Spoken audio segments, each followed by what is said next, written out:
अस्सलाम वालेकुम प्यारे दोस्तों, कैसे हैं आप। हम उम्मीद करते हैं कि अल्लाह ताला के फजल व करम से आप तमाम दोस्त खैरियत से होंगे। प्यारे दोस्तों, आज हम बात करेंगे ब्रेकी टेबलेट के बारे में कि ये किस किस मर्ज़ में इस्तेमाल होती है और इसका क्या फ़ायदा है और क्या नुकसान है। ब्रेकी टेबलेट मैदे के अल्सर में इस्तेमाल होती है। मैदे के अल्सर में ये मैदे को बहुत ज़्यादा फ़ायदा देती है, मैदे के अल्सर को ठीक करती है। मैदे के अल्सर में आप इसको दिन में 4 मरतबा यूज़ कर सकते हैं।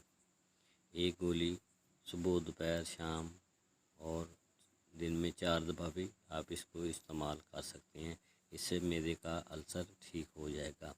और जो ख़ास तौर पर ये टेबलेट इस्तेमाल की जाती है वो वर्षन में है। हमल को ज़ाया करने के लिए ये टेबलेट ख़ास तौर पर यूज़ की जाती है। 2-3 माह का हमल भी हो, इसके इस्तेमाल से हमल ज़ाया हो जाता है। इसका तरीक़ाकार ये है कि ब्रेकी टेबलेट को आपने दिन में 3 मरतबा इस्तेमाल करना है।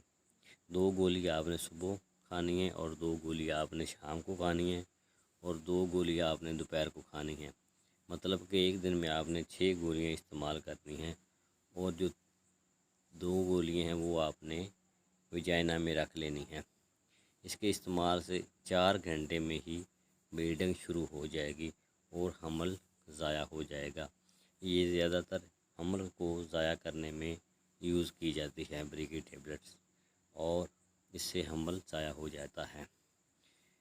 जिन औरतों ने हमल को ज़ाया नहीं करना, वो जो औरतें हैं वो हरगिज़ इसका इस्तेमाल ना करें और डॉक्टर की हिदायत के मुताबिक ही इसका इस्तेमाल करें। इसके अलावा इसका इस्तेमाल करना मना है।